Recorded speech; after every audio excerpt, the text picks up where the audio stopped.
Hey everyone, I'm Peter Stories here to guide you today. If you use this video to drift off to sleep, please tap like, hit subscribe, and drop a comment telling me where you're watching from and what time it is there. Now settle in, get cozy, and let yourself relax.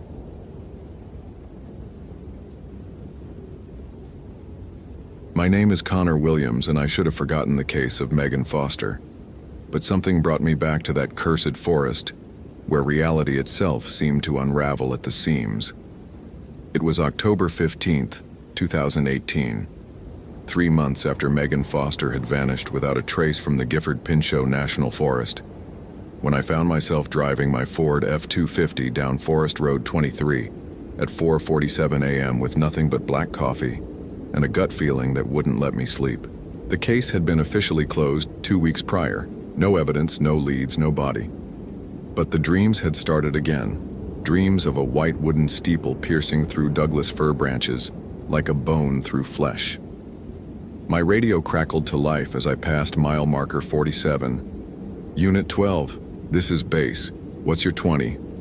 Sarah's voice cut through the pre-dawn silence like a knife through my concentration. Base, this is Unit 12, approximately 2 miles south of Swift Reservoir on FR 23, conducting follow-up investigation. I responded, my voice rougher than usual from the sleepless nights that had been plaguing me since the case was closed. Connor, you know that case is done. Sarah's voice carried the weight of exhaustion that had become all too familiar among the ranger staff. Department wants you focused on the new missing hiker reports from... I switched off the radio before she could finish, knowing full well I was violating protocol. But something deeper than department policy was driving me back to grid section 47B, where Megan Foster's campsite had been found abandoned with her sleeping bag still warm and her morning coffee half finished, steam rising into air that tasted wrong. The GPS coordinates 46 degree 15, 42 3, and 120 20 31 18 7W had been burned into my memory for weeks. Not because I'd memorized them from the case file, but because they'd been appearing in my dreams, written in what looked suspiciously like blood across the white clapboard siding of a church that shouldn't exist in these mountains. My boots hit the gravel at the trailhead with the familiar crunch that had become the soundtrack to 22 years of ranger work, but today, even that sound seemed muffled, as if the forest itself was holding its breath. The October air carried the scent of pine needles and decay, but underneath lurked something else. Something that reminded me of ozone before a lightning strike mixed with the copper taste of fear. I shouldered my pack, checking my gear with the automatic precision of 2 decades in the wilderness. Motorola T600 radio, Garmin E-Trex GPS, first aid kit, water purification tablets, emergency flares, and my grandfather's compass that had never steered me wrong. The familiar weight of my Glock 22 pressed against my hip, though I knew deep down that whatever had taken Megan Foster wouldn't be stopped by .40 caliber bullets. The trail to Megan's last known position stretched before me like a wound through the forest, marked by yellow evidence tape that fluttered in the morning breeze like prayer flags for the damned. My heart rate held steady at 72 BPM as I began the hike, the same resting pulse that had carried me through search and rescue operations, wildfire evacuations, and encounters with aggressive wildlife. But today my body felt different, hyper-aware in ways that made my skin crawl. Megan Foster had been a 24-year-old environmental science graduate student from Portland State University, conducting research on old-growth forest ecosystems when she'd simply vanished from her campsite at 3:17 a.m., according to her Fitbit data, leaving behind only the lingering warmth of her presence and questions that gnawed at the edges of rational explanation. Her mother's voice still echoed in my memory from our last phone conversation. Please, Ranger Williams. She's all I have left. Her father died in Iraq, and Megan, she's my whole world. The trail wound deeper into sections of forest where the Douglas firs grew so thick that noon looked like twilight, their massive trunks rising like cathedral columns toward a canopy that filtered sunlight into something that looked more green than gold. My boots found their rhythm on the familiar path, but with each step forward, the forest seemed to grow quieter. No bird calls, no rustle of squirrels, no distant sound of water over rocks. At exactly 6:23 a.m., I reached the coordinates where Megan's camp had been found. a small clearing beside Muddy Creek that showed no signs of the investigation that had consumed 3 weeks of department resources. The grass had grown back over the areas where we'd grid searched. The creek bubbled with the same indifferent cheerfulness it had shown, while we'd dragged it for her body, and the massive old-growth stump where she'd hung her food bag stood like a silent sentinel holding secrets it would never reveal. But something was different today, something that made the hair on my arms stand up despite the October warmth. The shadows fell wrong, pointing in directions that didn't match the sun's position, and when I checked my compass, the needle spun lazily in circles as if magnetic north had simply ceased to exist. I pulled out my GPS unit to confirm my position, but the screen showed coordinates that couldn't be right. 46 degrees 6 x 6 n 121 degrees 66 66 16 w. Numbers that shouldn't exist on any earthly coordinate system. I tapped the device, checked the batteries, even performed a complete restart, but the impossible coordinates remained, glowing green against the LCD display like a digital mockery of everything I thought I knew about navigation. The creek beside me continued its cheerful babbling, but as I knelt to splash the cold water on my face, I noticed that the current was flowing uphill, a physical impossibility that my ranger training had no protocol to address. The water felt normal against my skin, cold mountain runoff that should have been flowing east toward the Cowlitz River, but instead moved west with determined purpose toward something my rational mind refused to acknowledge. That's when I heard it, a sound that shouldn't exist in these mountains. The distant toll of a church bell carried on wind that smelled of incense and sulfur. The sound came from grid section 48C, an area I'd hiked hundreds of times in my career, mapped and remapped during search operations. But the bell's resonance seemed to be calling from a place that existed somewhere between the official Forest Service maps and the nightmare geography of cosmic horror. My radio remained stubbornly silent when I tried to raise base, producing only static that formed patterns. 3 long bursts, 2 short, 3 long again. The international SOS signal transmitted by forces unknown through equipment that shouldn't be capable of generating automated distress calls. I followed the sound of the bell deeper into forest that grew stranger with each step, past trees whose bark showed spiral patterns that hurt to look at directly, through clearings where the grass grew in perfect geometric shapes that suggested intelligence behind their arrangement. My Timex expedition watch, reliable companion of countless wilderness expeditions, had stopped at 6:66 a.m., another impossibility that joined the growing collection of reality violations accumulating around me. The church appeared between one step and the next, as if it had always been there waiting for someone foolish enough to look for it. White clapboard siding, steep pitched roof, and a bell tower that stretched impossibly high into a sky that had turned the color of old bone. The structure looked like it had been lifted from a New England village and dropped into the Pacific Northwest wilderness by forces that cared nothing for architectural probability or geographic logic.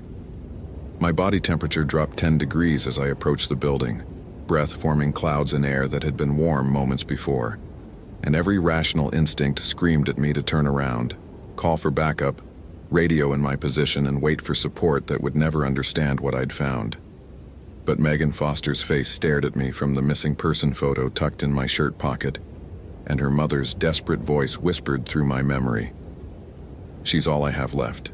The church door stood slightly ajar, painted white like the rest of the building but marked with symbols that seemed to shift and writhe when I wasn't looking directly at them. No language I recognized, no alphabet from any earthly culture, but somehow I understood their meaning with a certainty that bypassed rational thought. Those who enter leave their sanity at the threshold. My hand touched the brass doorknob, metal that felt warm despite the supernatural cold radiating from the building, and the moment my skin made contact with the metal, visions flooded my consciousness.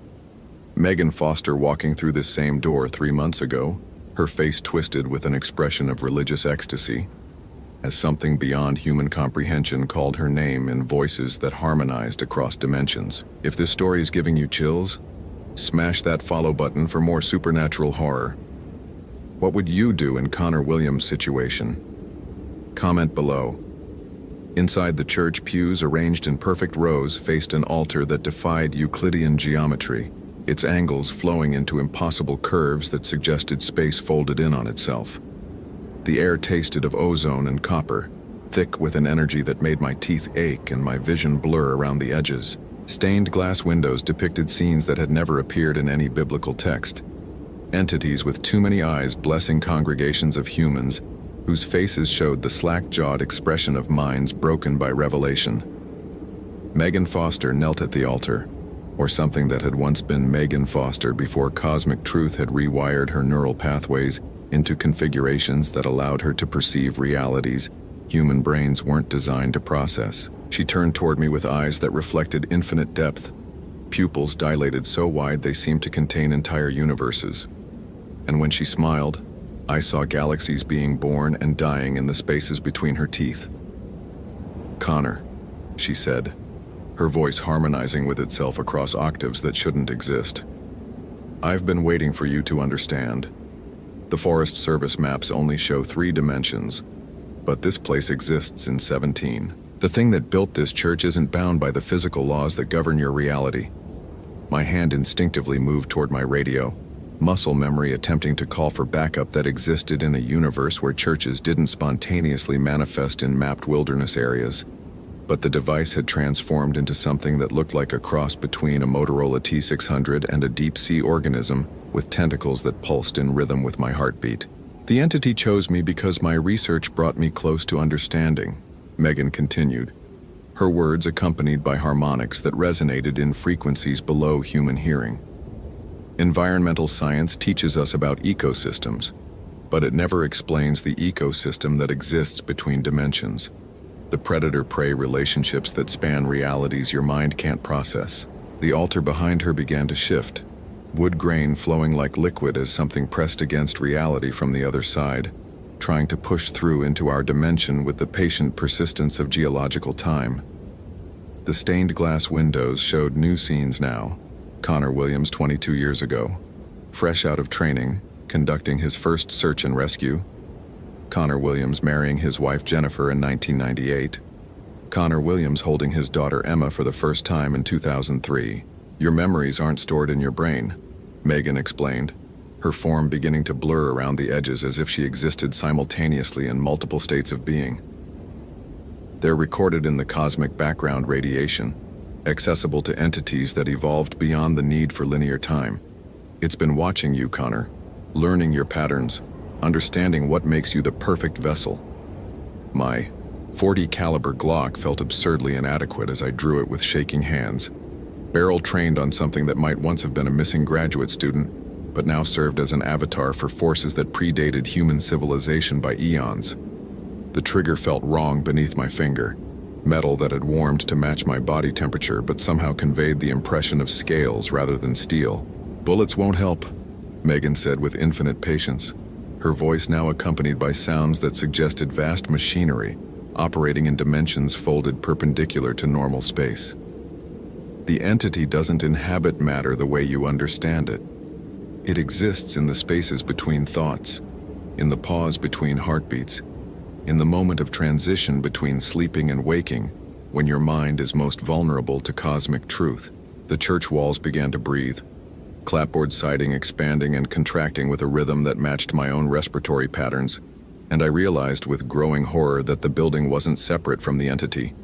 It was the entity, or at least one small manifestation of something so vast that human language had no adequate terminology for its scope. My compass needle spun faster now, metal screaming against its housing as it tried to point toward a magnetic north that existed in an entirely different dimensional framework. The sound triggered memories that weren't mine.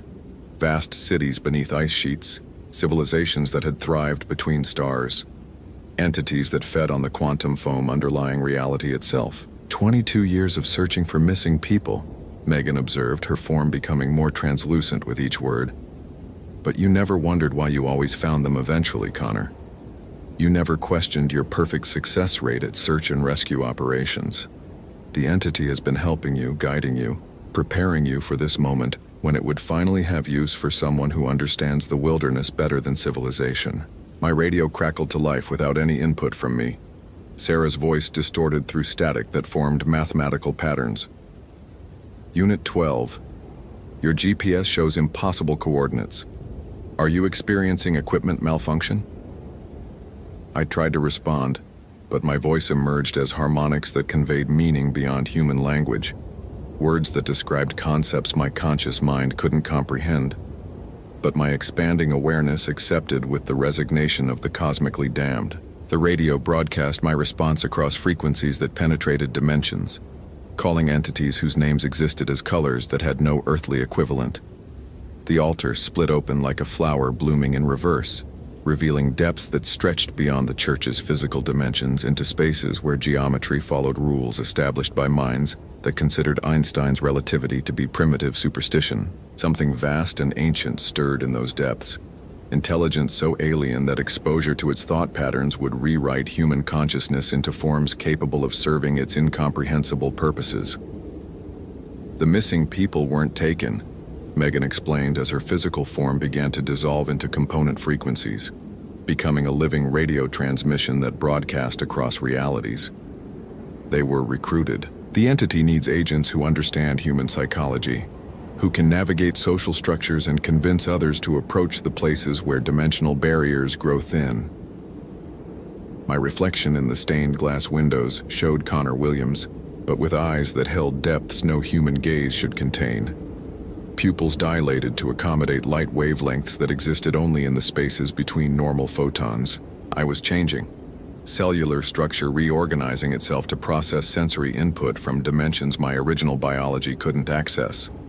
The thing emerging from beneath the altar defied description in any human language, its form suggesting tentacles and wings and crystalline structures that existed simultaneously in states of matter that had no earthly names. It communicated through direct neural interface, bypassing language entirely to upload understanding directly into consciousness. It had been calling to me for years through dreams, through intuition, through the perfect success rate that had made me the ranger most requested for impossible search and rescue operations. My wife Jennifer's voice echoed through the church interior, not transmitted through any communication device but carried on cosmic background radiation from our kitchen table 3 hours ago. Be careful out there, Connor. Come home safe. Her words transformed into prayer frequencies that the entity absorbed like sustenance, feeding on human love and using familial bonds as anchors to our reality. You can resist, Megan's dissolving form whispered, her voice now coming from everywhere and nowhere. But resistance will condemn every missing person you've ever found. They exist in dimensional prisons, suspended between realities, waiting for you to accept your role as the entity's primary recruiter for this sector of space-time. The church windows now showed scenes from potential futures. Connor Williams leading hiking groups to dimensional weak points.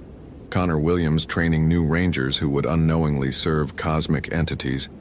Connor Williams using his reputation and authority to deliver human consciousness to beings that existed before stars formed and would persist after heat death claimed the universe. My hand pressed against my chest, feeling for the wallet photo of my daughter Emma.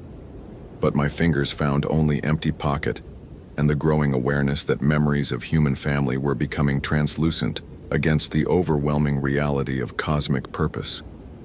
The entity's influence spread through my nervous system like digital information uploaded directly into biological hardware, rewriting personality subroutines to accommodate perspectives that spanned galactic superclusters. Time distorted around me, minutes stretching into geological epochs while seconds compressed into quantum intervals, and I experienced the full scope of the entity's existence. Eons spent watching civilizations rise and fall, manipulating evolutionary pressures across multiple planets, collecting consciousness like a cosmic lepidopterist, pinning butterflies to display boards that existed in dimensions folded beyond human perception. Choose quickly. The thing that had been Megan Foster transmitted from coordinates that existed everywhere and nowhere. Your family's memories or their continued existence in a reality where physics still functions according to human understanding. The altar opened fully now, revealing a direct pathway to the entity's home dimension, where cause preceded effect and consciousness existed as fundamental force rather than emergent property. I could step through and become what Connor Williams was always meant to be: cosmic recruiter, dimensional guide, the ranger who led missing persons not back to safety but forward into expanded awareness that transcended human limitations.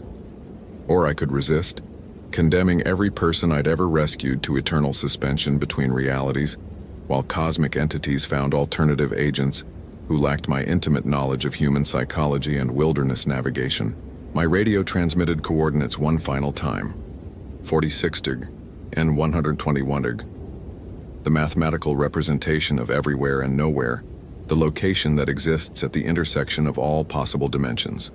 The church bell tolled 13 times, each chime resonating across realities, calling to entities that dwelt in the spaces between heartbeats, and I understood with crystalline clarity that Connor Williams, forest ranger, was about to become something that human language had no adequate terminology to describe. The cosmic truth descended like revelation, rewriting every synapse, every memory, every fundamental assumption about reality's nature.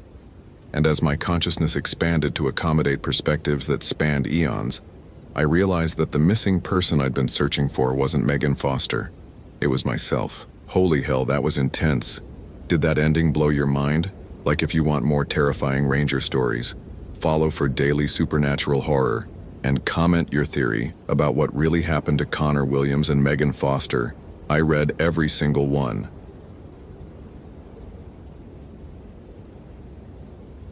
My name is Cole Anderson, and I should have forgotten the case of Ethan Davis, but something brought me back to that cursed forest in Olympic National Park.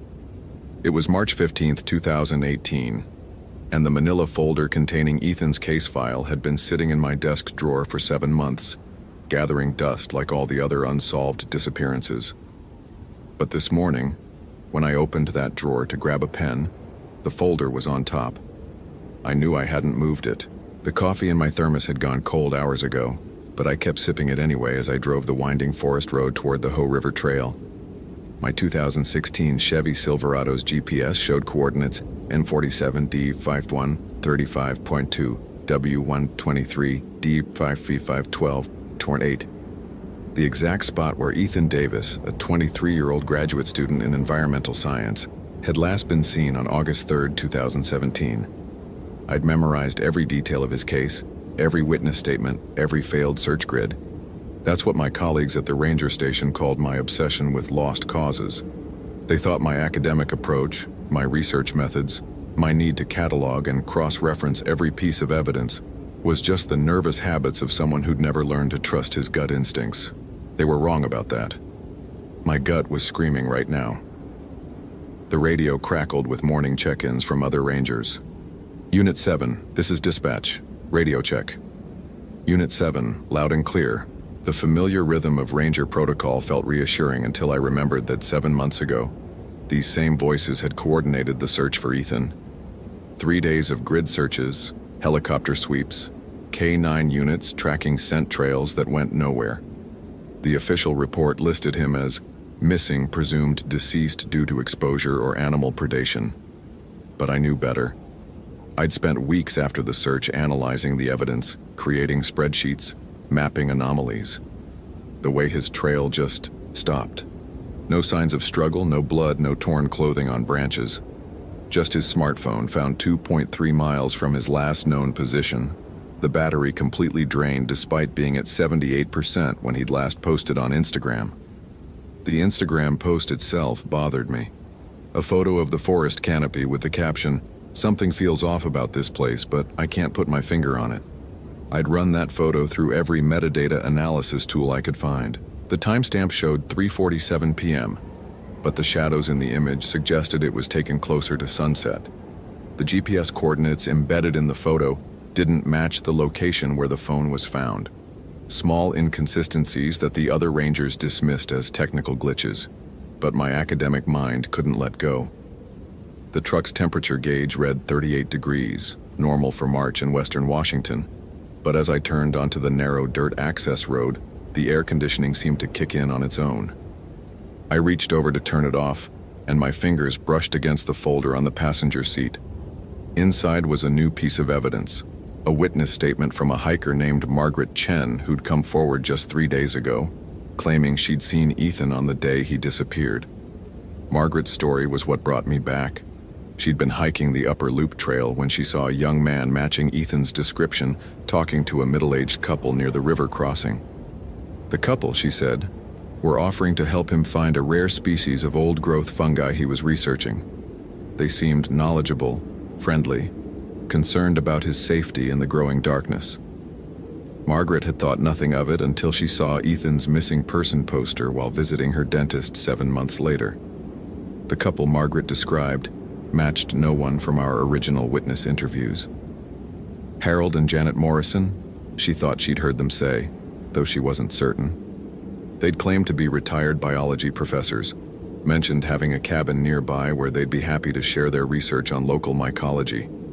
Margaret remembered thinking how lucky Ethan was to meet such helpful people. I pulled into the trailhead parking lot, gravel crunching under my tires. 2 other vehicles were there, a newer Honda CR-V with California plates and an older Ford Explorer with local Washington tags. Normal for a weekday morning in the off-season. I grabbed my pack, checked my radio, battery at full charge, and made sure my service weapon was secure in its holster. Standard protocol, even though I'd never had to draw it in 12 years of ranger work. The trail started innocuously enough. Douglas fir and western hemlock stretched overhead, their branches creating a natural cathedral that filtered the morning light into shifting green patterns on the forest floor. The sound of the Hoh River grew louder as I hiked deeper into the woods, following the same path Ethan had taken 8 months ago. My boots, Danner Mountain 600s, size 11, found good purchase on the damp earth, and I fell into the steady rhythm that every experienced hiker knows. After 45 minutes, I reached the river crossing where Margaret had witnessed the encounter. The water was running high from spring snowmelt, creating a constant white noise that would have made conversation difficult. I knelt beside the trail and pulled out my digital camera, documenting the scene just as I had during the original search. But something was different this time. There were footprints in the soft earth near the water's edge. Fresh ones. 2 sets, a man's hiking boots, size 10 or 11, and a woman's, smaller, maybe size 8. The prints were clear enough to show tread patterns. Merrill for the man, Keen for the woman. High-end hiking gear, consistent with experienced outdoors people. But what made my spine tingle was the 3rd set of prints, smaller and partially obscured by the others. They looked like they could have been made by the same type of boots Ethan had been wearing, Salomon X Ultra 3s, size 9. I photographed everything using my iPhone 8 to capture GPS coordinates and timestamps. The phone's camera struggled in the filtered light, but I managed to get clear images of all 3 print sets.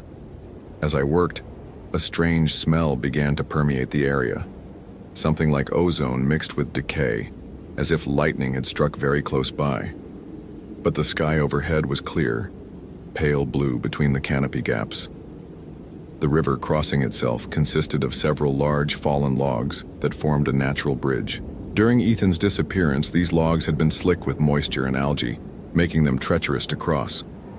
Today they seemed somehow different, cleaner, as if they'd been recently scrubbed. I tested the stability of the first log with my boot, and it held firm. Ethan's research notes found in his car had indicated he planned to cross here to access an area of old-growth forest on the far side. I was halfway across when my radio crackled. Unit 12, this is dispatch. What's your 20? I keyed the mic clip to my shoulder. Dispatch Unit 12, I'm at the Hoh River crossing, coordinates previously logged, investigating follow-up on the Davis case. Copy that, Unit 12. Be advised, we've had reports of unusual activity in that area. Hikers reporting strange noises at night. Strange noises. In my experience, that usually meant elk or coyotes, maybe a black bear making noise while foraging. But something in the dispatcher's voice suggested this was different. What kind of noises, dispatch? Singing, Unit 12. Human voices singing in a language nobody recognizes. I stopped mid-step on the log. Singing. That detail hadn't been in any of the original case files. How long has this been reported? Started about 3 weeks ago, always between midnight and 3 a.m. Rangers have responded twice but found nothing. 3 weeks ago was right around the time Margaret Chen had come forward with her witness statement. I filed that correlation away in my mental database and continued across the river. Copy, dispatch. We'll investigate and report back. If this story is giving you chills, smash that follow button for more supernatural horror. What would you do in Cole Anderson's situation? Comment below. On the far side of the river, the forest changed character dramatically. The trees were older here, massive Douglas firs and western red cedars that had been growing for centuries. Some were easily 6 feet in diameter, their bark furrowed with age, and their lower branches hung with old man's beard lichen that swayed in the breeze like funeral shrouds. The understory was different too. Less salmonberry and Oregon grape, more of the strange fungi that Ethan had been researching. I pulled out his research notebook, which had been returned to his family after the search. His handwriting was precise, academic, filled with Latin names and detailed observations about mycelial networks and soil chemistry. But the last entry, dated the day he disappeared, was different. The handwriting was hurried, almost frantic. Found them. The species doesn't match anything in the literature. The mushrooms seem to be growing in perfect geometric patterns, spirals and pentagons that couldn't occur naturally. The couple was right about this location. They knew exactly where to look. H&J know more about this ecosystem than any published research suggests. They keep talking about older sciences and deeper understandings, starting to think this discovery could rewrite our understanding of fungal biology. Meeting them at their cabin tonight to examine their samples. H&J. Harold and Janet Morrison, the helpful couple from Margaret's witness statement. Ethan had met them, trusted them enough to visit their cabin, but we'd never found any record of the Morrisons owning property in the area. I'd spent hours searching county records, property tax databases, even vacation rental listings. Nothing. I followed Ethan's GPS waypoints deeper into the old-growth forest, using the coordinates he'd marked in his notebook. The mushrooms he'd written about were still there, strange, pale fungi growing in those impossible geometric patterns. They seemed to pulse very slightly, though that could have been a trick of the shifting light. I knelt to examine them more closely and noticed that the soil around them felt warm to the touch, despite the cool air temperature. My thermometer read 42 degrees ambient, but the soil around the mushroom clusters registered 67 degrees. That was biologically impossible. Decomposition could create some heat, but nothing that dramatic. I collected soil samples in labeled bags, following the same protocols I'd learned in my biology degree before becoming a ranger. Whatever was happening here, it defied conventional understanding of forest ecology. The trail continued uphill through the old growth, becoming fainter and more difficult to follow. After another hour of hiking, I found something that made my blood run cold. A wooden sign, hand-carved and weather-beaten, that read, "Morrison Research Station, private property, visitors welcome." Below it, an arrow pointed toward a narrow path that wasn't marked on any official trail map. I checked my GPS coordinates. N47 to 52 240.8, W123 degree 57 31.2. I was now 2.1 miles from the river crossing, deep in a section of national forest that was supposed to be undeveloped wilderness. No permits had been issued for any research stations in this area. I would have known. Permit reviews were part of my job responsibilities. The path was well maintained, with recent signs of foot traffic. I followed it for a quarter mile until the trees opened into a small clearing, dominated by a log cabin that looked like it had been there for decades. Solar panels on the roof, a small wind turbine, a neat garden area with more of those strange mushrooms growing in geometric patterns. Smoke rose from the chimney and I could see curtains in the windows. Someone was home. I approached cautiously, my hand instinctively resting on my radio. The cabin was well built, constructed from local cedar logs with professional craftsmanship. A wooden sign beside the door read H&J Morrison Field Research Station, Estier 1987. 31 years. They'd been operating here since before I was born, somehow completely off the radar of the National Park Service. Before I could knock, the door opened. A woman in her 60s stepped out, smiling warmly. She had gray hair pulled back in a practical ponytail, wore a fleece jacket and hiking pants, and looked exactly like someone's favorite college professor. Behind her, a man of similar age appeared, tall, bearded, with kind eyes behind wire-rimmed glasses. "You must be Ranger Anderson," the woman said, her voice carrying a slight accent I couldn't place. "We've been expecting you." The words hit me like ice water. I hadn't told anyone I was coming here. I hadn't even known this place existed until an hour ago. "Ma'am, I'm Cole Anderson with the National Park Service. I'm investigating the disappearance of Ethan Davis." "Of course you are," she replied. "I'm Janet Morrison, and this is my husband Harold. Please come in.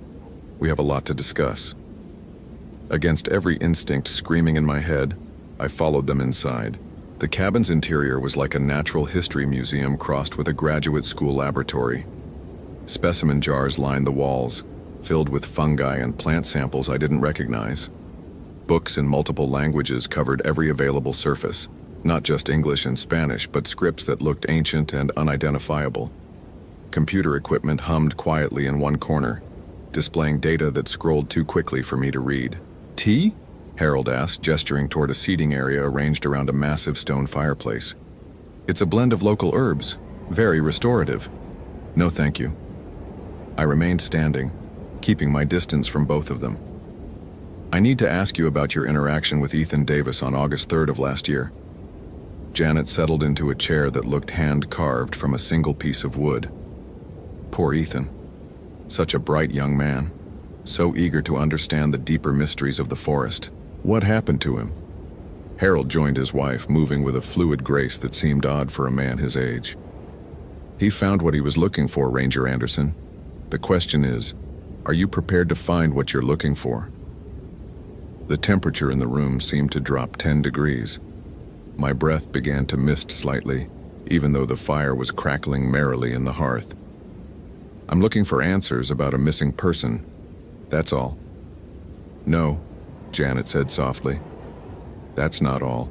You're looking for the truth behind the disappearances. All of them. Ethan was just the most recent. All of them." She was talking about the other cases, the hikers and campers who'd vanished in this area over the past 3 decades. Cases that had been classified as accidents, animal attacks, or simple people getting lost in the wilderness. Cases I'd studied obsessively during long winter nights, looking for patterns nobody else wanted to see. "How many?" I asked. 47, Harold replied without hesitation. "Over 31 years, not counting Ethan, of course." 47 people. I'd only identified 23 cases that fit the pattern. "Where are they?" Janet smiled, and for the first time I noticed that her teeth were wrong somehow. Too white, too perfect, and arranged in a pattern that didn't look quite human. "They're exactly where they need to be, Ranger Anderson, serving a purpose far greater than anything they could have accomplished in their limited terrestrial existence." Terrestrial existence. The phrase sent chills down my spine that had nothing to do with the dropping temperature. I keyed my radio, trying to maintain contact with the outside world. "Dispatch Unit 12. I need backup at coordinates N47 degree 2, 4 Thornt 8, W123 degree 731.2. Static. Dead static." "Radio frequencies don't work properly here," Harold explained apologetically. "Something about the magnetic field variations. We've measured electromagnetic anomalies that suggest this area exists in a state of dimensional flux." Dimensional flux. These people were talking like scientists, using precise terminology, but describing impossible phenomena. I looked around the cabin again, really paying attention this time. The books weren't just in foreign languages. Some of them appeared to be bound in materials that weren't paper or leather. The computer screens showed data that hurt to look at directly, numbers and symbols that seemed to shift when I wasn't focusing on them. "You're not researchers," I said. "Of course we are," Janet replied. "Just not the kind you're familiar with. We study the intersection points where your reality touches much older, much larger realities. This forest sits on one of the most significant convergence zones in North America." "What does that mean?" Harold stood and walked to one of the bookcases, retrieving a leather-bound journal that looked ancient. "It means that the barriers between dimensions are thinner here. It means that entities from spaces far vaster than your universe occasionally take interest in what happens on this small planet. And it means that sometimes those entities require ambassadors. Ambassadors. Ethan.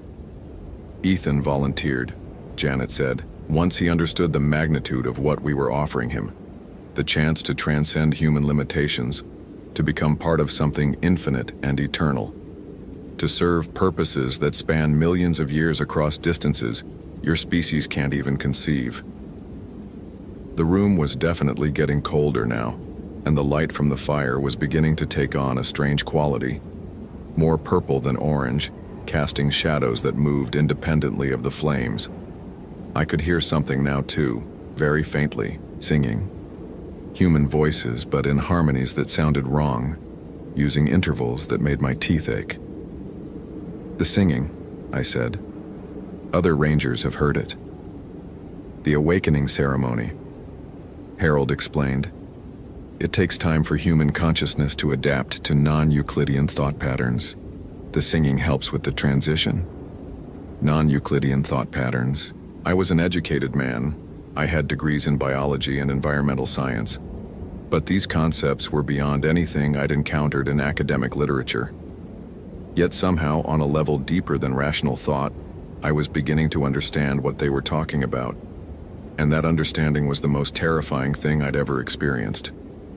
You're saying Ethan is alive? Alive. Dead. These are terrestrial concepts, Janet said. Ethan exists in a state beyond such limitations. Would you like to see him? Every rational part of my mind screamed no. But I'd come here looking for answers, and they were offering me the ultimate answer. Yes.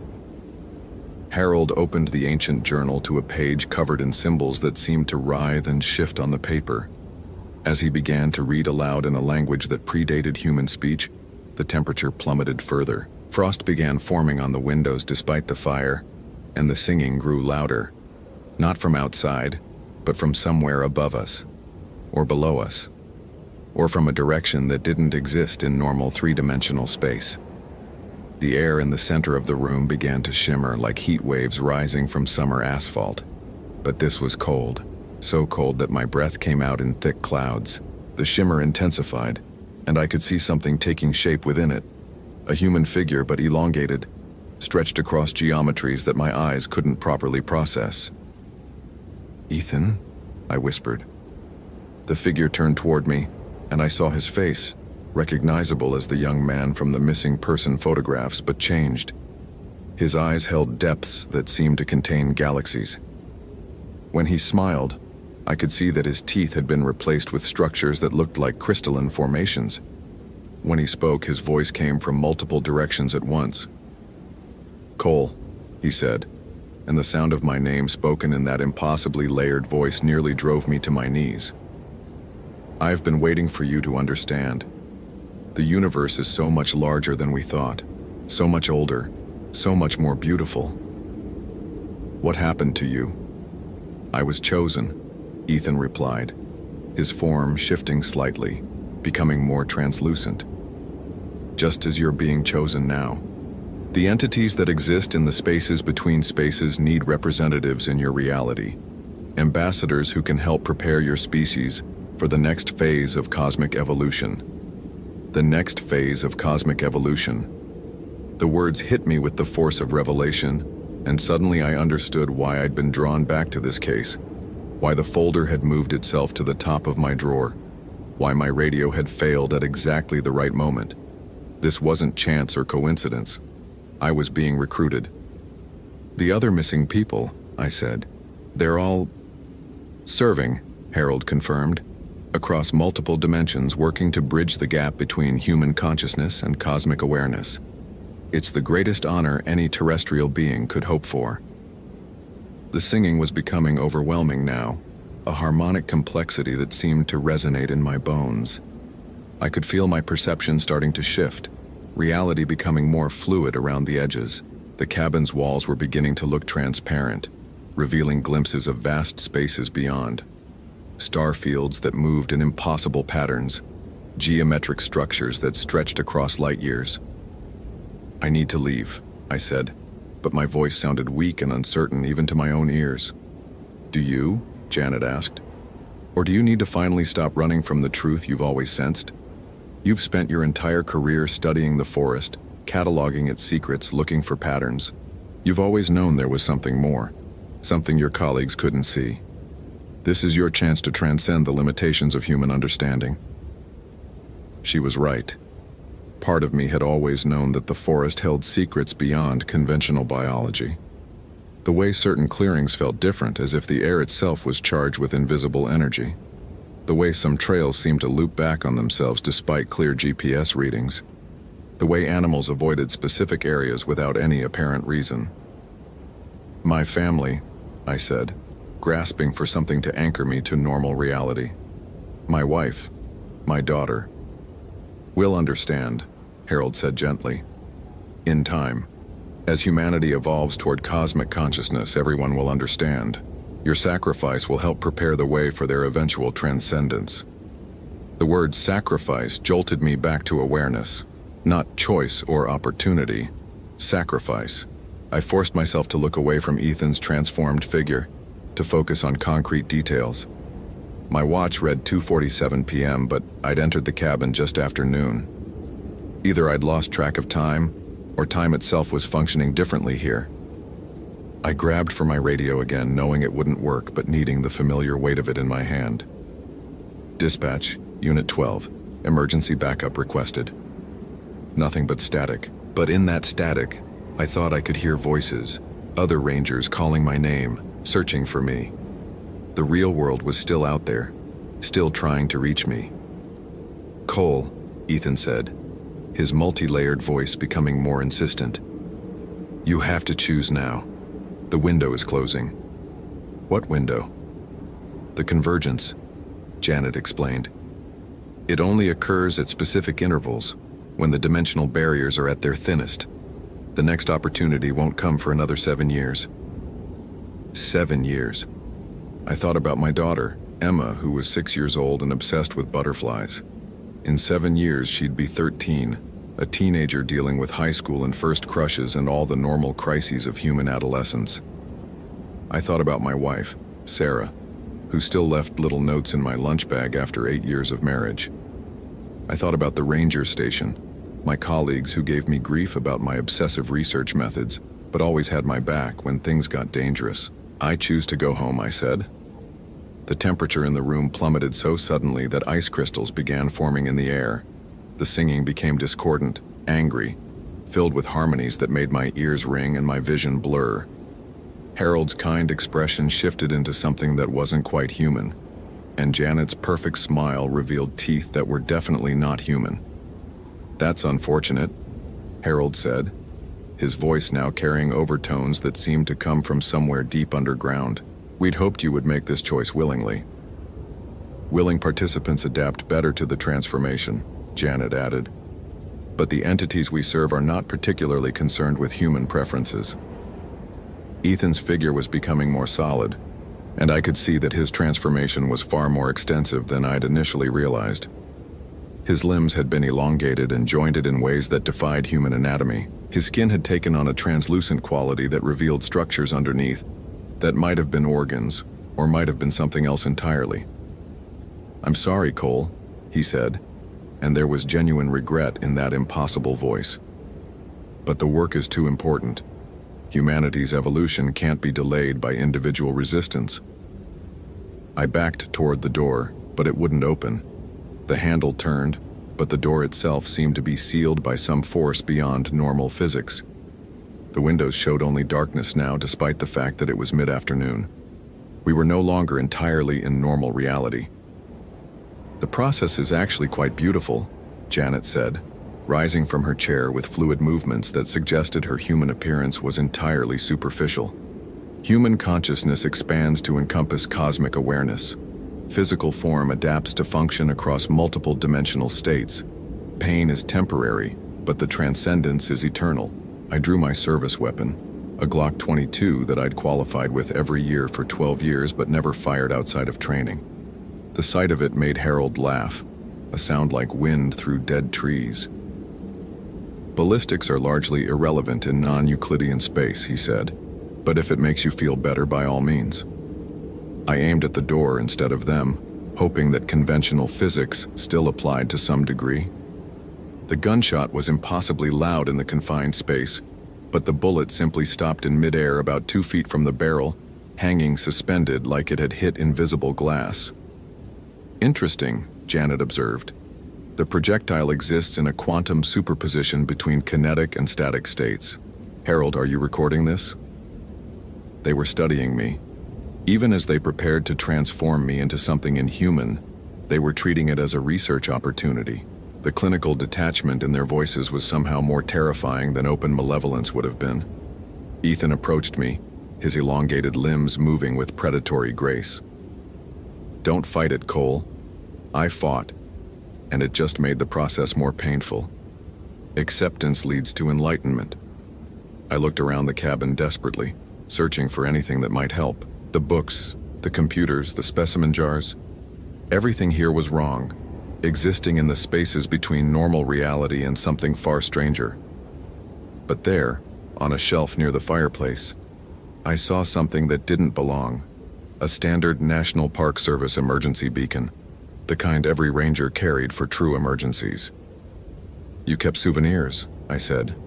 Mementos, Harold corrected. Each transformation is unique. We document the process for the entities we serve.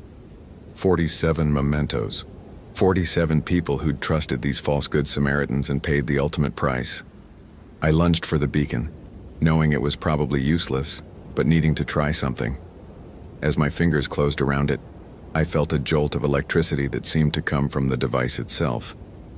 The beacon was still connected to the normal world, still anchored in conventional reality.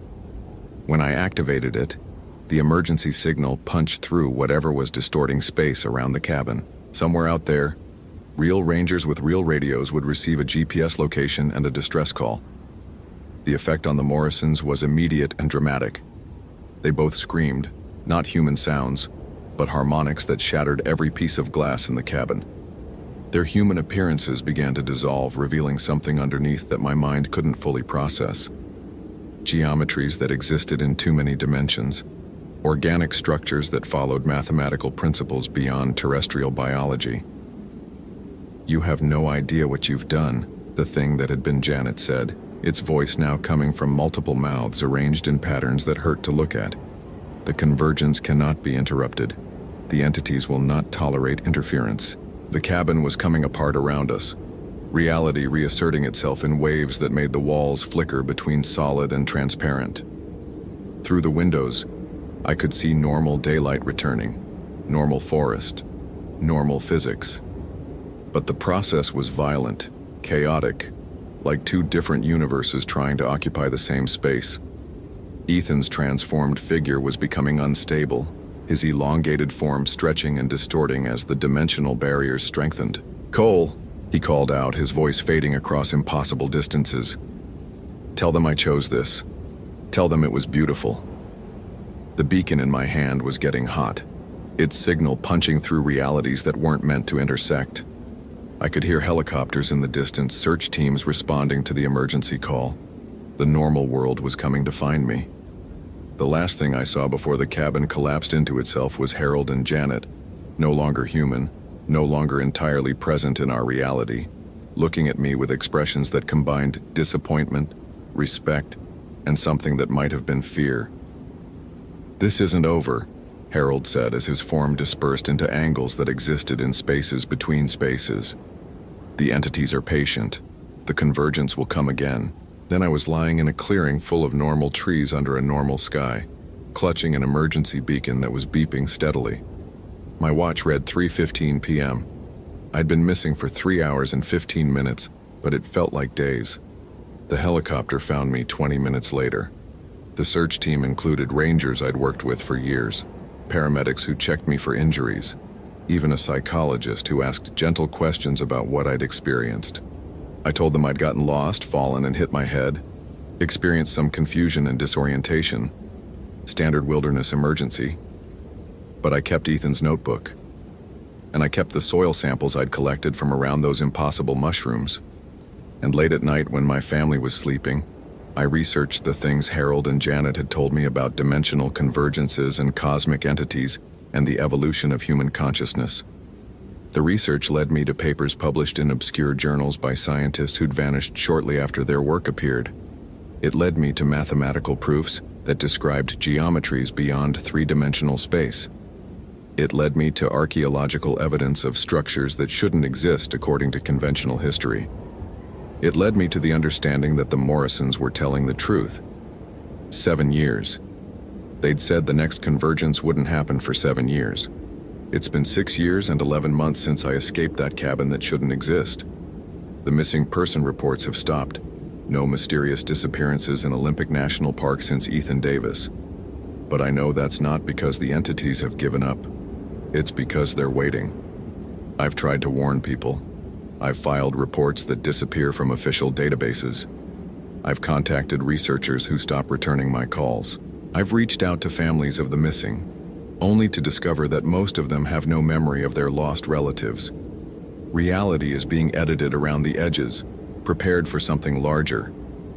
My daughter Emma is 13 now, fascinated by quantum physics instead of butterflies.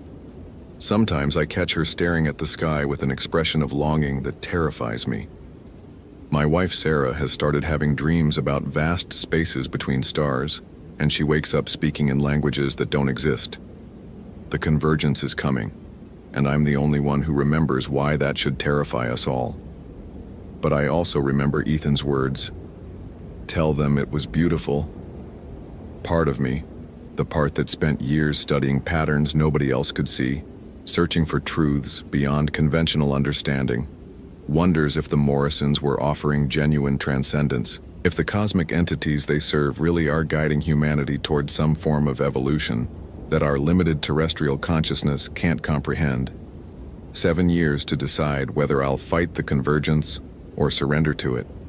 7 years to determine whether humanity's next evolutionary step is salvation or annihilation. 7 years to live with the knowledge that somewhere in the spaces between realities, 47 transformed humans are preparing the way for something that will change everything. I still carry that emergency beacon, just in case. But I'm not sure anymore whether I'll use it to call for rescue or to signal my surrender. Holy hell, that was intense. Did that ending blow your mind? Like, if you want more terrifying Ranger stories, follow for daily supernatural horror, and comment your theory about what really happened to Ethan Davis. I read every single one.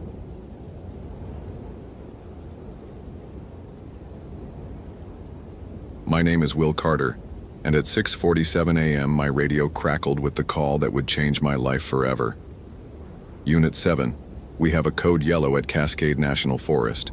Missing person, Connor O'Brien, 19 years old, last seen yesterday at 1:30 p.m. on the Devil's Backbone Trail. The voice of dispatch cut through the morning stillness of my ranger station like a blade through silk. I'd been sipping my third cup of black coffee, watching the sunrise paint the Douglas firs in shades of gold that reminded me of my daughter Emma's hair when she was 5. That memory would haunt me later, the innocence of it, the warmth that felt like a lifetime away from what I was about to discover. I grabbed my standard-issue Motorola radio with hands that had steadied countless rescue operations over my 15 years in the service. Copy that. Dispatch. ETA to trailhead 15 minutes. Any additional details on the missing? My voice carried the practiced calm of a veteran who'd pulled dozens of lost hikers from these mountains. But something in my gut, that sixth sense you develop after years in the wilderness, whispered that this wouldn't be another routine search and rescue. Connor O'Brien, Caucasian male, 5'10", brown hair, blue eyes, last seen wearing a red REI hiking jacket, blue jeans, black Merrell boots. Family reported him overdue from a day hike at 11 p.m. last night. Mother she's pretty shaken up, Will. I could hear the weight in dispatcher Sarah's voice, the way she said the mother's name like she was handling something fragile and already cracked. The drive to Devil's Backbone Trailhead took me through the heart of Cascade's old growth section, where trees older than the Declaration of Independence stood like silent sentinels keeping watch over secrets buried deep in the forest floor. My F-150 Ranger truck hummed along the winding mountain road while my mind automatically cataloged the conditions. Temperature 42 degrees and rising, humidity 78%, wind from the northwest at 8 mph. Clear skies. but the weather service had issued warnings about a cold front moving in by evening. If Connor was injured and couldn't move, hypothermia would become a factor by midnight. As I pulled into the gravel parking area, I saw them immediately.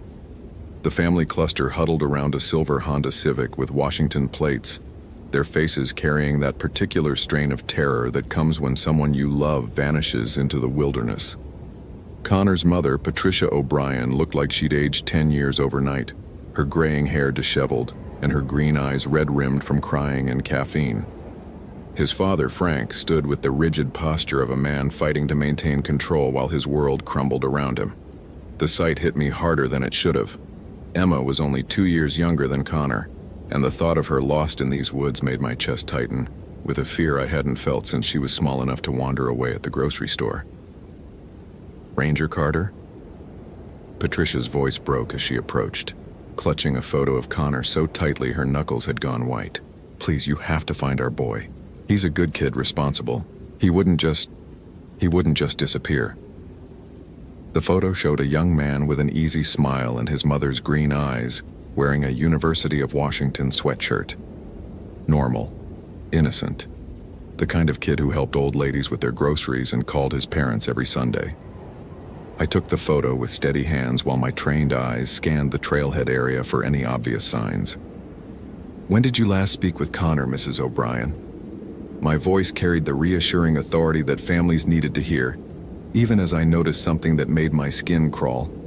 The absolute silence of the forest around us. No bird songs, no chittering squirrels, not even the buzz of insects that should have been abundant at this time of morning and season. Yesterday morning at breakfast, Frank O'Brien's voice was hoarse from calling his son's name through the night. He said he wanted to hike Devil's Backbone, maybe push up to Widow's Peak if he felt good. Connor's been hiking these mountains since he was 12. He knows them better than most. He had his GPS, emergency whistle, the whole kit. "Something's wrong, Ranger. Something's really wrong." I nodded, pulling out my handheld GPS unit and setting waypoints while mentally reviewing the Devil's Backbone trail system. It was a moderate difficulty loop, well marked and regularly maintained, with 3 emergency call boxes stationed along the route. The trail gained 2,400 feet of elevation over 8.2 miles, winding through dense forest, across 2 creek crossings, and up to a stunning overlook at Widow's Peak. In good conditions, an experienced hiker could complete it in 4 to 5 hours. But these mountains had their own agenda, and even veteran hikers could find themselves in life-threatening situations when weather turned, or when they made one small mistake that cascaded into disaster. "I'm going to find him," I promised, the words carrying more weight than I intended.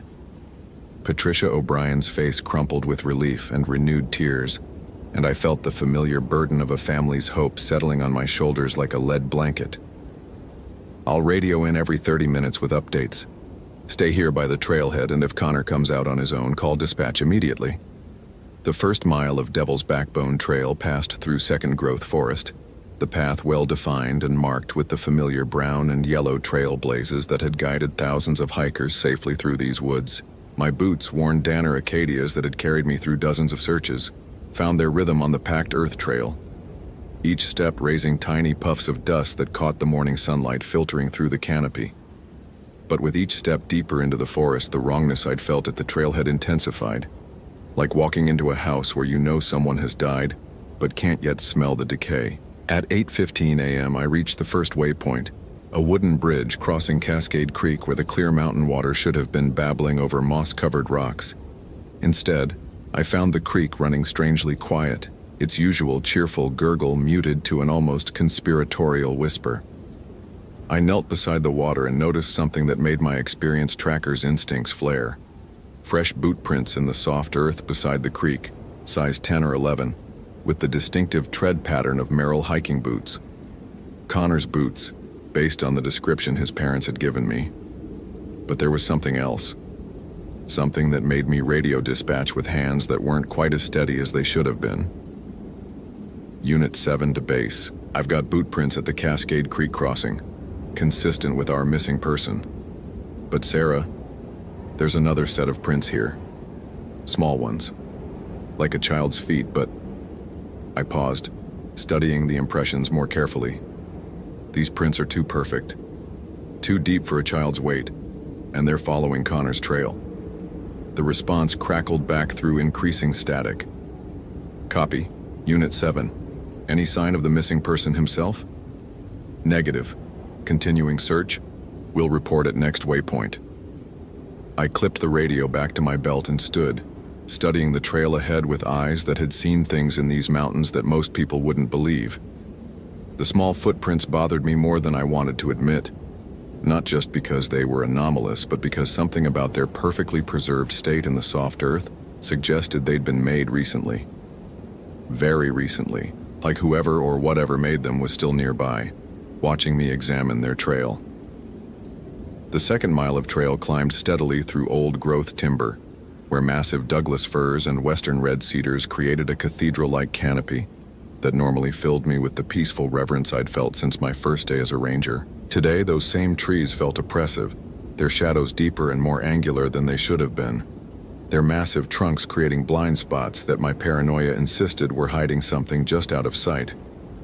The temperature had dropped noticeably since the trailhead, despite the climbing sun, and I found myself checking my watch more frequently than necessary, a nervous habit I'd developed during the 3 searches where we'd found bodies instead of living people. At 9:30 a.m. I reached Connor's backpack.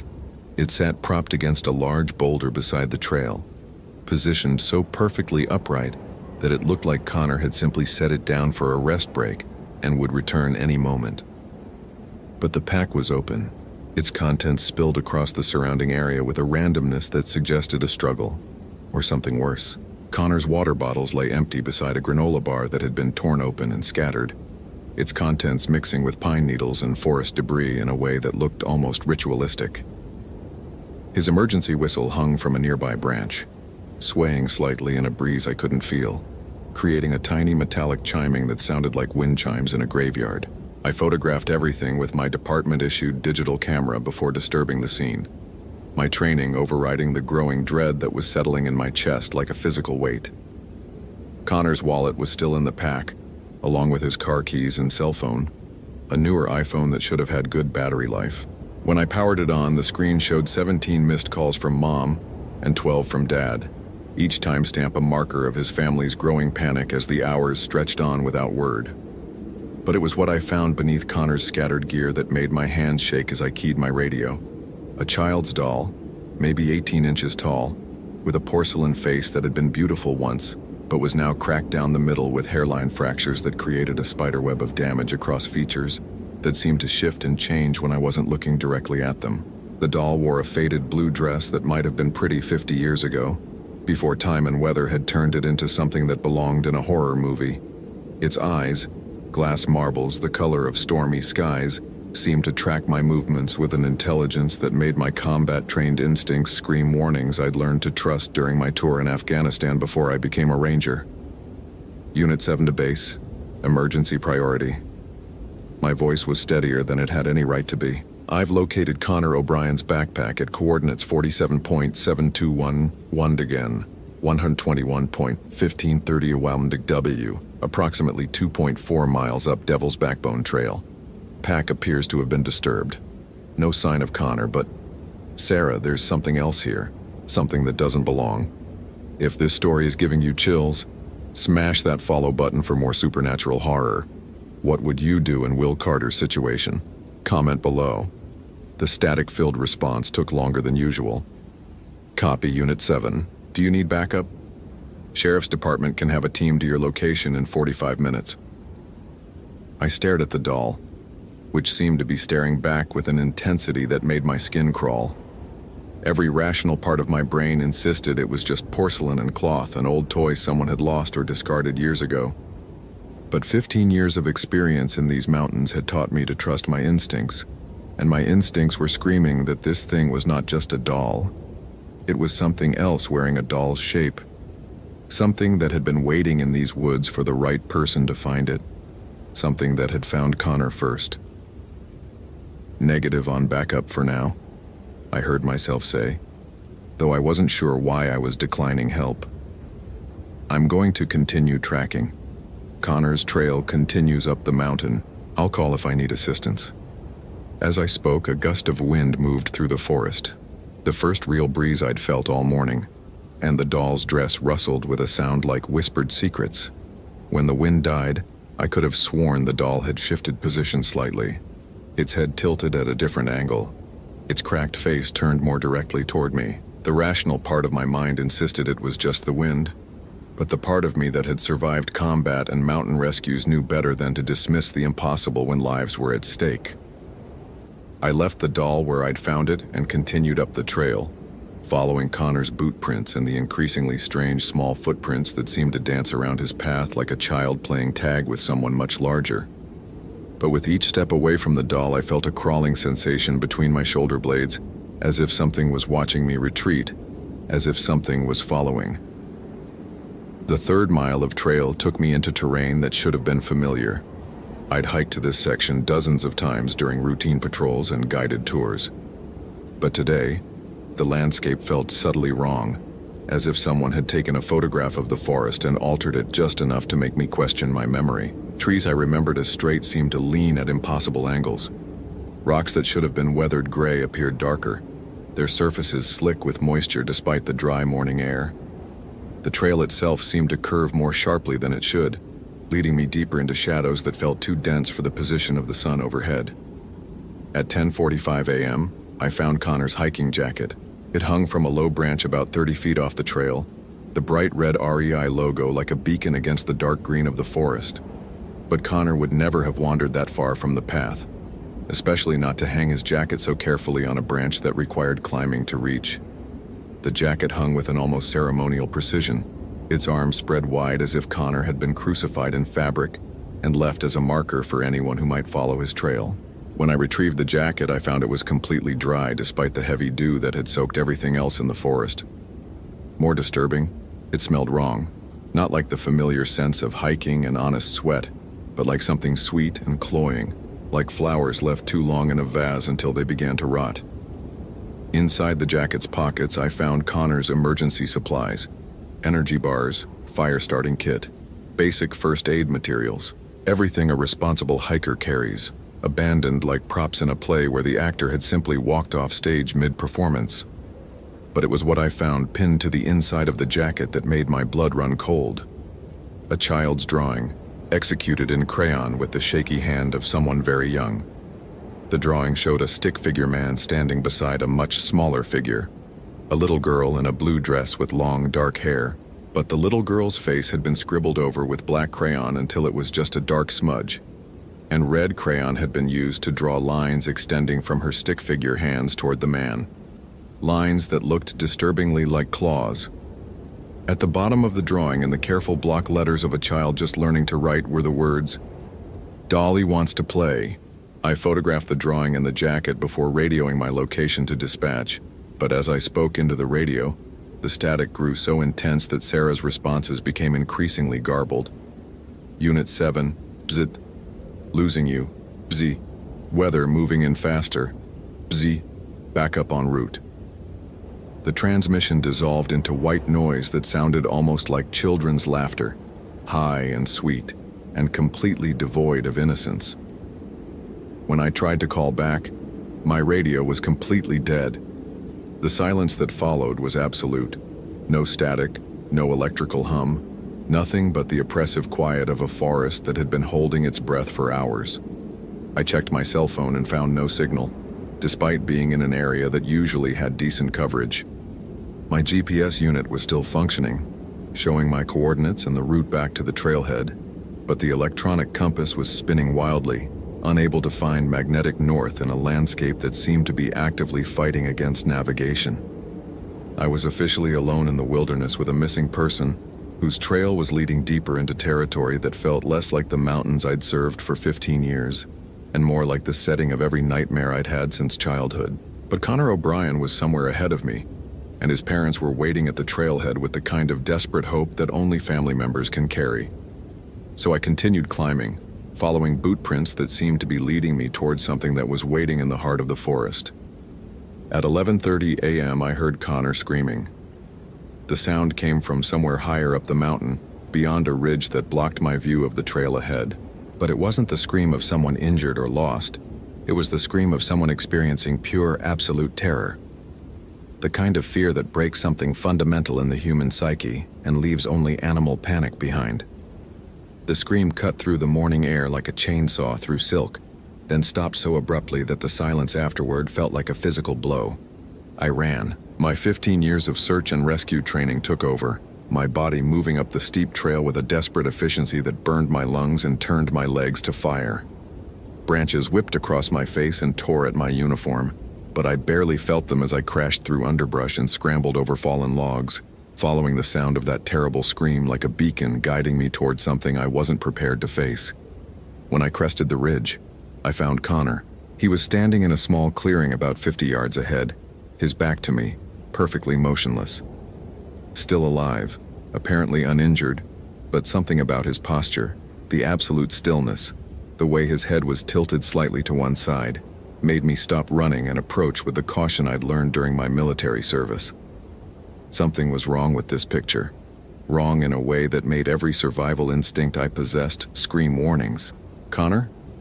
My voice carried clearly across the clearing, but he didn't respond, didn't turn around, didn't acknowledge my presence in any way. He just stood there, facing toward the far edge of the clearing where the forest grew thick and dark, his body rigid as a statue. "Connor, it's Ranger Carter. Your parents sent me to find you." As I got closer, I could see that Connor was trembling. Not the obvious shaking of someone cold or scared, but a fine, almost imperceptible vibration, like a guitar string held at perfect tension. His hands hung at his sides with fingers splayed wide, and I could see that his fingernails were bloody, as if he'd been clawing at something. When I circled around to see his face, my professional composure finally cracked. Connor's eyes were open, but they were completely white. Not rolled back, but white as if someone had filled them with milk. Tears of blood had dried on his cheeks in perfect vertical lines, and his mouth was open in a silent scream that matched the one I'd heard from the ridge. But most disturbing of all, he was completely motionless except for that subtle trembling, as if something else was controlling his body while his consciousness was trapped somewhere far away. "Jesus Christ," I whispered, reaching for my radio before remembering it was dead. "Connor, can you hear me? I'm going to get you out of here." When I touched his shoulder, two things happened simultaneously. Connor's head snapped toward me with inhuman speed, his milk-white eyes somehow focusing on my face despite their obvious blindness, and I heard a sound from the far edge of the clearing that made my blood freeze in my veins. It was the sound of a child giggling, high, sweet, and absolutely delighted with some private joke that I was only beginning to understand. That's when I saw the doll again. It was sitting on a fallen log at the far edge of the clearing, but it was no longer the same size it had been when I'd found it beside Connor's backpack. Now it was larger, maybe 3 feet tall, and it was moving. Not the jerky, mechanical movement of a wind-up toy, but the fluid, purposeful movement of something alive. As I watched in horrified fascination, it slid down from the log and began walking toward us with a gait that was almost normal, except for the way its porcelain head turned completely around to face us, while its body continued moving forward.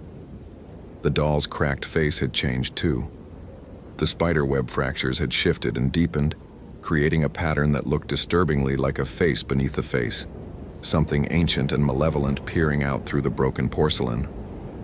Its glass eyes had taken on a luminescent quality, glowing with an inner light that cast twisted shadows across its features. And when it smiled, when that crack-damaged porcelain face split into a grin that showed far too many teeth, I understood with crystal clarity that this thing had been waiting in these woods for years, maybe decades, collecting people who wandered too far from the safe, rational world. "Hello, Mr. Ranger," the doll said in a voice like breaking glass mixed with a little girl's laughter. "Dolly wants to play with you too." Connor began to scream again, but his body remained perfectly motionless except for his mouth, which opened and closed like a mechanical ventriloquist's dummy. The sound that emerged was pure anguish, the sound of someone experiencing horrors beyond human comprehension while being trapped inside their own body, forced to watch as something else pulled their strings. I did the only thing my training and instincts told me to do. I grabbed Connor under his arms and started dragging him backward, away from the approaching doll and toward what I hoped was the trail back to civilization. But Connor's body was completely rigid, his muscles locked in a state of supernatural paralysis that made him feel like I was trying to move a statue carved from flesh and bone. "You can't take him away," the doll said conversationally, its voice seeming to come from everywhere and nowhere at once. "He belongs to Dolly now. He's going to stay and play forever and ever." As it spoke, the doll began to move faster, its small legs carrying it across the clearing with a speed that defied physics and common sense. Behind me, I heard more giggling. Not just one voice, but several, as if the forest itself was laughing at my desperate attempt to save Connor from whatever this thing had done to him. When I glanced over my shoulder, I saw them. More dolls, dozens of them, emerging from behind trees and rocks and fallen logs. Some were small, like children's toys. Others were larger, nearly human-sized. All of them were moving with that same fluid, impossible grace, and all of them were watching me with eyes that glowed like phosphorus in the forest shadows. They weren't just dolls, I realized with a clarity that felt like ice water in my veins. They were people, or what was left of people who had wandered into these woods and been transformed by whatever ancient, hungry thing lived in the heart of this forest. Their porcelain faces were masks hiding the remnants of human consciousness, trapped forever in bodies that couldn't die but couldn't truly live.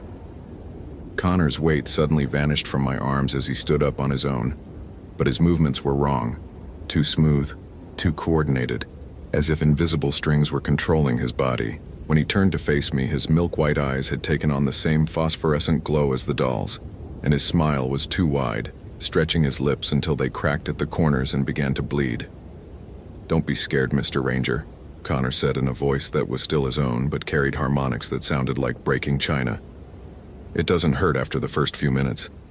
Dolly makes it so you can't feel anything at all. You just watch and watch and watch while she plays with your body like a toy." The original doll, the one I'd found beside Connor's backpack, was now close enough that I could see the intricate details of its transformation. Its porcelain face was shifting like liquid, features flowing and changing as if something underneath was trying to break through. And in its eyes, I saw something that made me understand the true horror of what was happening. I saw Connor's consciousness, trapped behind glass marbles, screaming silently while his body betrayed him. That's when I did something that went against every principle of my training and every instinct I'd developed during 15 years of search and rescue operations.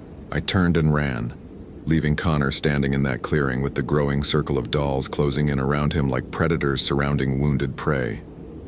I ran through the forest with a desperation I hadn't felt since combat, crashing through underbrush and leaping over fallen logs with a speed born of pure terror. Behind me, I could hear them following, not just the dolls, but Connor too, his feet keeping perfect rhythm with the porcelain army as they gave chase through the trees.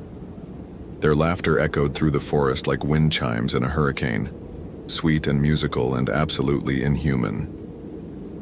My GPS unit was spinning wildly, unable to find coordinates in a landscape that seemed to be shifting around me like a living thing. Trees I had passed on the way up appeared in different locations, and the trail I had followed was nowhere to be found. I was lost in a forest I had known for 15 years, being hunted by things that should not exist in any rational universe. But then I remembered something from my military training, something my sergeant had taught us about navigation when electronic equipment failed. Follow water downhill, and it will always lead you to civilization. I could hear Cascade Creek somewhere to my left, its whispered flow barely audible above the sound of my own desperate breathing. I changed direction and crashed through the underbrush toward the sound of water, hoping that the normal laws of physics still applied to at least some parts of this nightmare forest. When I reached the creek, I found something that gave me the first real hope I'd felt since finding Connor's backpack. My own footprints in the soft earth beside the water, the same boot prints I'd made hours earlier when I was still following a missing person case instead of running for my life from an army of possessed dolls. The creek was flowing in the right direction, downhill toward the trailhead toward the parking lot where Connor's parents were waiting with the kind of desperate hope that I was about to destroy forever. I followed the creek downstream, staying in the shallow water to mask my trail and muffle the sound of my movement. Behind me, the laughter was growing fainter, but I could still hear it carried on the wind, like a promise that this wasn't over. The dolls might have lost my trail, but something told me they weren't giving up. They were just waiting, patient as only immortal things can be patient, for me to make another mistake. At 1:30 p.m., I stumbled out of the tree line and saw my truck in the parking area. Its familiar green and gold Forest Service colors like a beacon of sanity in a world that had gone completely insane. Patricia and Frank O'Brien rushed toward me with faces full of desperate hope. But that hope died when they saw my expression and realized I was alone. "Where's Connor?" Patricia's voice was barely a whisper, but it carried the weight of a mother's worst nightmare becoming reality. "Where's our boy?" I stood there in the afternoon sunlight, my uniform torn and bloody from my desperate flight through the forest, trying to find words that could possibly explain what I had witnessed in those woods. How do you tell parents that their son has been transformed into something else? How do you explain that the rational world they trust in has boundaries, and that their child has crossed beyond those boundaries into territory where different rules apply? I found evidence of Connor's presence on the trail, I heard myself say, falling back on the professional language that had carried me through other impossible situations. But Connor is still in the forest, and I don't think we're going to be able to bring him back. Frank O'Brien grabbed my shirt with hands that shook with grief and rage. "What the hell does that mean? Is he alive? Is our son alive?" I looked into the faces of Connor's parents and realized that some truths are too horrible to share, too impossible to believe, too destructive to the human psyche to ever speak aloud. So I lied with the compassion that comes from understanding that sometimes lies are the only mercy we can offer. "I don't know," I said, which was both completely true and utterly false. "I'm calling for a full search and rescue team. We're going to bring Connor home." But as I reached for my radio and found it mysteriously working again, as I called for backup and helicopters and search dogs, I kept my eyes fixed on the tree line where I could see small figures moving between the trunks like children playing hide and seek, watching, waiting. Patient as only things that have all the time in the world can be patient. That night, lying in my bed beside my sleeping wife with my daughter safe in her room down the hall, I stared at the ceiling and tried to convince myself that what I had experienced in the forest was some kind of hallucination, brought on by stress and altitude and the pressure of a desperate search. But when I closed my eyes, I could still see Connor's milk-white stare and hear the sound of porcelain feet moving through dead leaves. And somewhere in the darkness outside my window, I could swear I heard the distant sound of children laughing. 3 days later, the official search was called off. Connor O'Brien was declared missing, presumed dead, his case filed away with the dozens of other people who disappear in wilderness areas every year and are never found. His parents held a memorial service that I attended, but couldn't bear to stay for, standing in the back of the church while they celebrated the life of a young man whose consciousness was trapped in a porcelain prison somewhere in the heart of the forest. I put in for a transfer the following week, but sometimes on nights when the wind is just right and the moon is dark, I still hear them calling to me. The dolls. Connor. All the lost ones who have joined their eternal game of hide and seek in the woods where normal rules don't apply. They're patient, these things that were once human. They know that eventually I'll have to go back, because Connor O'Brien is still alive in there, trapped behind glass eyes in a body that isn't his own. And sometimes in my dreams, I can hear him screaming my name, begging me to come back and finish what I started, begging me to save him from the doll that wears his face. I wake up every morning knowing that someday I'll have to return to those woods. Not because I'm brave, but because leaving Connor there was the most cowardly thing I've ever done. And in the end, the only way to live with that kind of cowardice is to eventually face it. The doll is still waiting for me. I can feel it in the forest, patient and eternal, playing with its collection of human toys while it waits for the day when I'll be brave enough, or desperate enough to come back and join the game. And maybe, just maybe, find a way to set Connor free. But until that day comes, I carry the weight of what I saw in those woods. The knowledge that there are places in this world where the rational and the impossible meet and merge into something that destroys everything we think we know about the nature of reality. Places where children's toys become predators, where human consciousness can be trapped in porcelain prisons, where the only escape is to run and never look back. I am Will Carter, and I left a 19-year-old boy to a fate worse than death because I was too afraid to stay and fight for his soul. God help me, I'm still too afraid. But tomorrow, I might be brave enough to go back. The end. Holy hell, that was intense. Did that ending blow your mind? Like if you want more terrifying Ranger stories, follow for daily supernatural horror, and comment your theory about what really happened to Connor O'Brien. I read every single one.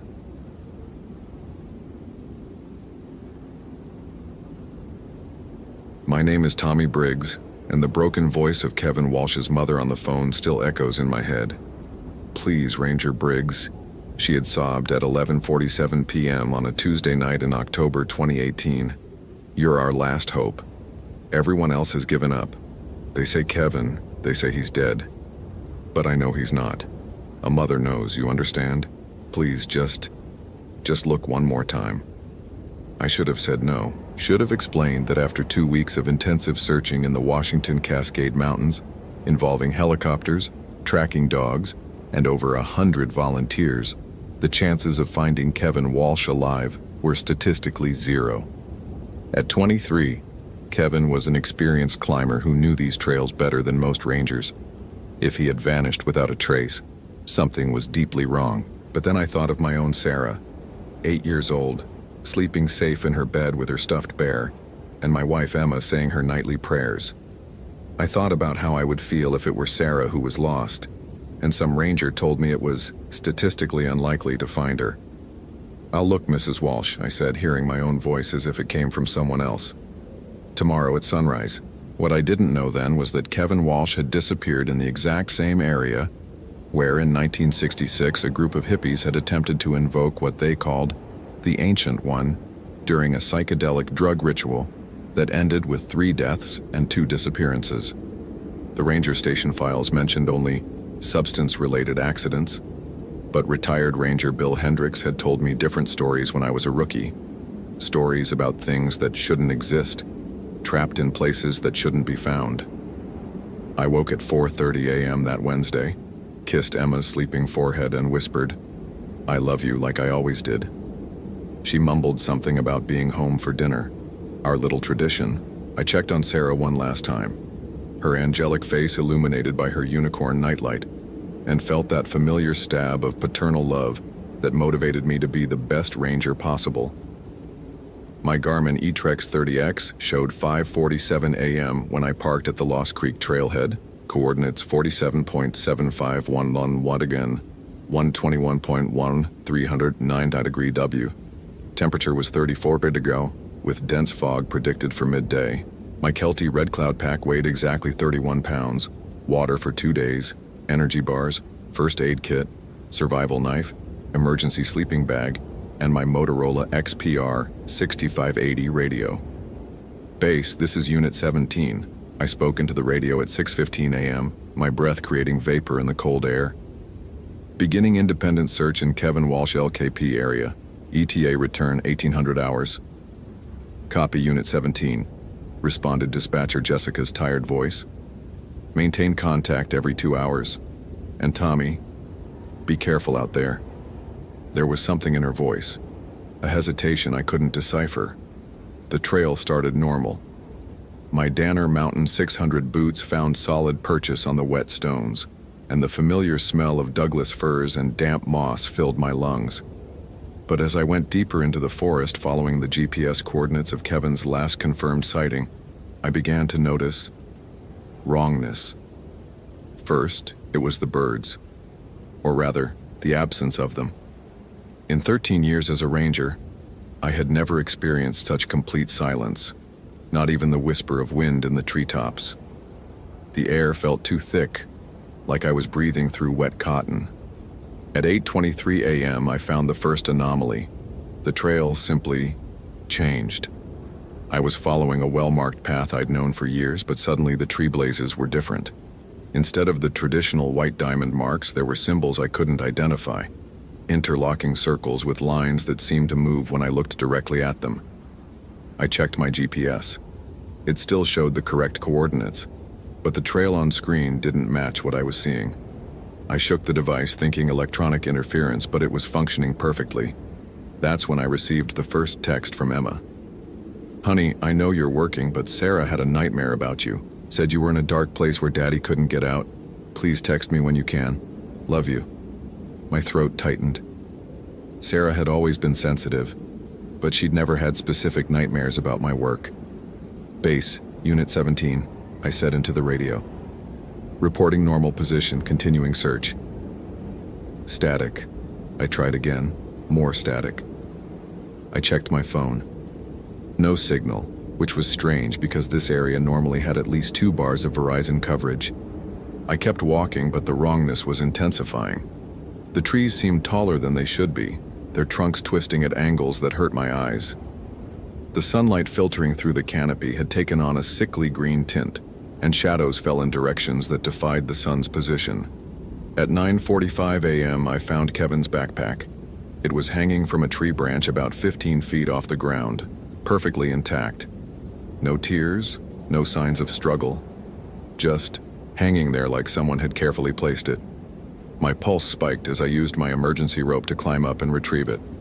Inside, Kevin's wallet, his phone, battery completely drained despite being a nearly new iPhone X, energy bars, and a journal I'd never seen before. The journal's pages were filled with Kevin's handwriting, but the entries were dated from before he was born. October 15th, 1966. The circle is almost complete. We understand now that the barrier between worlds is thinnest here. The ancient one has been waiting so long. October 20th, 1966. Marcus says the incantation is working. The air tastes like copper and electricity. Something is coming through. October 25th, 1966. God help us, it's not what we thought. It's not enlightenment. It's hunger. It's been feeding on the ones who came before, growing stronger. The handwriting was definitely Kevin's, but the dates were impossible. My hands shook as I photographed each page with my phone, though the camera kept malfunctioning, showing distorted images that looked like they were taken underwater. If this story is giving you chills, smash that follow button for more supernatural horror. What would you do in Tommy Briggs' situation? Comment below. That's when I heard the voice. Tommy. It was Kevin's voice, but wrong somehow. Like his vocal cords had been rewired by something that didn't understand how human speech worked. The sound came from deeper in the forest, where the trees grew so thick that daylight couldn't penetrate. "Kevin?" I called back, my voice cracking. "Kevin, is that you?" "Tommy, help me."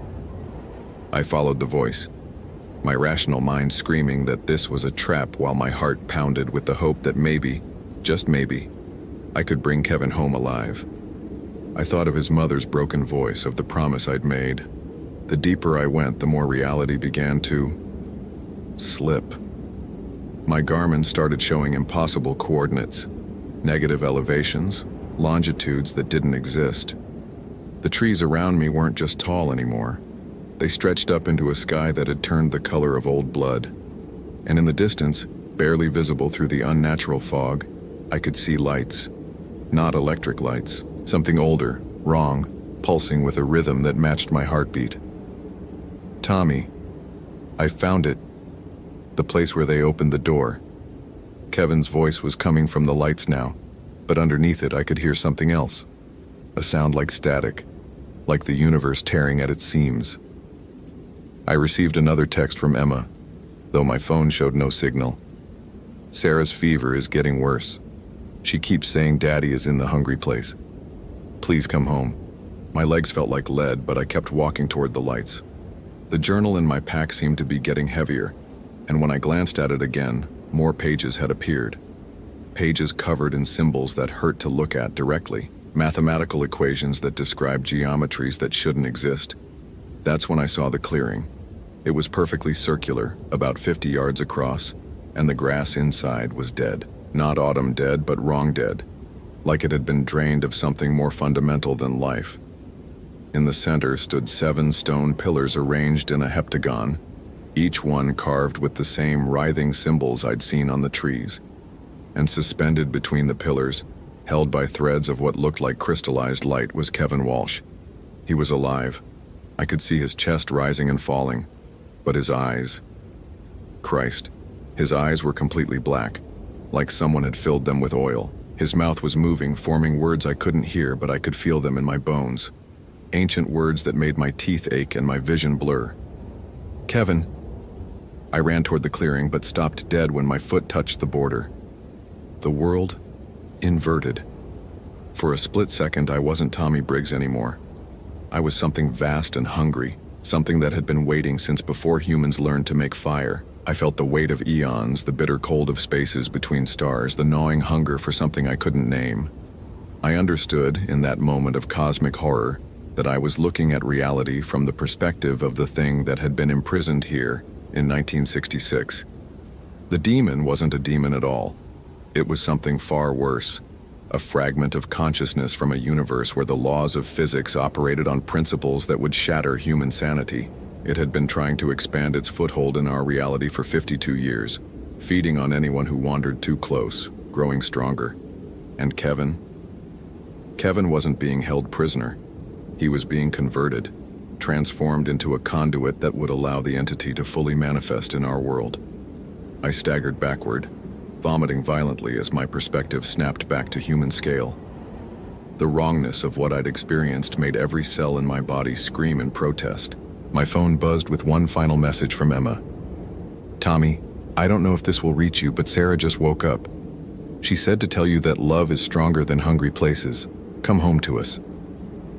That's when I remembered something my grandfather had told me before he died. He'd been a minister, and he'd always said that some kinds of darkness could only be fought with light. Not the light of flashlights or campfires, but the light that comes from love, from connection to other human souls. I thought of Sarah's laugh when I pushed her on the swing set, Emma's smile when I brought her coffee in bed on Sunday mornings, the way Kevin's mother had sounded on the phone, desperate, but still loving her son. The entity in the clearing sensed my thoughts and recoiled. Through Kevin's corrupted voice, it spoke in words that bypassed my ears and carved themselves directly into my brain. "You cannot comprehend what you oppose, small thing. Your species' capacity for love is nothing against the hunger of eternity." But I was already moving. I pulled out my emergency flare, the bright red military-grade kind we used for helicopter signals. As I lit it, the clearing erupted in chaos. The creature shrieked through Kevin's mouth, a sound like reality tearing, and the stone pillars began to crack. The flare's light wasn't defeating the entity. That would have been impossible, but it was disrupting its concentration, breaking its hold on our dimension just enough for me to act. I ran into the clearing, the flare held high, and grabbed Kevin's hand. The moment I touched him, I felt the entity's full attention turn on me, like the weight of a dying star. It tried to pull me into its perspective again, to show me the futility of human existence against the backdrop of infinite cosmic hunger. But I held on to one thought. I had promised to bring Kevin home. The crystallized light threads began to snap as Kevin's eyes flickered back to brown. For just a moment, he was himself again. "Tommy," he whispered, confused and terrified. "What? Where am I?" "You're coming home," I told him, and meant it. The entity's rage shook the ground beneath us, but the stone pillars were crumbling now, the geometric prison that had held it stable for 52 years, finally failing. As we ran from the clearing, I could hear it screaming behind us, not in anger, but in something worse. Fear. For the first time since 1966, it was afraid. We made it back to the trail just as the fog lifted. My radio crackled back to life, and my GPS started showing normal coordinates again. Kevin collapsed against a tree, shaking and confused, but alive and human. "Base, this is Unit 17. I gasped into the radio. "I have Kevin Walsh, requesting immediate medical evac at Lost Creek Trailhead. We're coming out."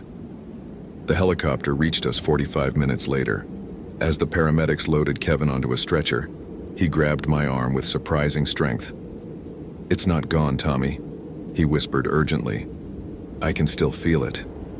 What we did, it only bought us time. It's going to try again, and next time it'll be ready for someone like you." I never told anyone the full story. The official report mentioned Kevin experiencing severe dehydration and hallucinations, requiring psychological evaluation, but expected to make a full recovery. The strange journal disappeared from evidence, and the clearing Well, when the follow-up team went to investigate my coordinates, they found nothing but normal forest. But sometimes late at night when I'm tucking Sarah into bed, she looks at me with those wise 8-year-old eyes and says, "Daddy, you saved someone from the hungry place, didn't you?" And I kiss her forehead and tell her that love is always stronger than darkness, hoping to God that I'm right. Because Kevin was correct about one thing. It's not gone. I can feel it out there sometimes, probing the edges of our reality, looking for another way in. The demon of 1966 is patient and it's learning, but so am I. And I've got Emma's love, Sarah's laughter, and the memory of Kevin's mother's grateful tears when her son came home. Some kinds of light, I've learned, never go out. Holy hell, that was intense. Did that ending blow your mind? Like, if you want more terrifying Ranger stories, follow for daily supernatural horror and comment your theory about what really happened to Kevin Walsh. I read every single one.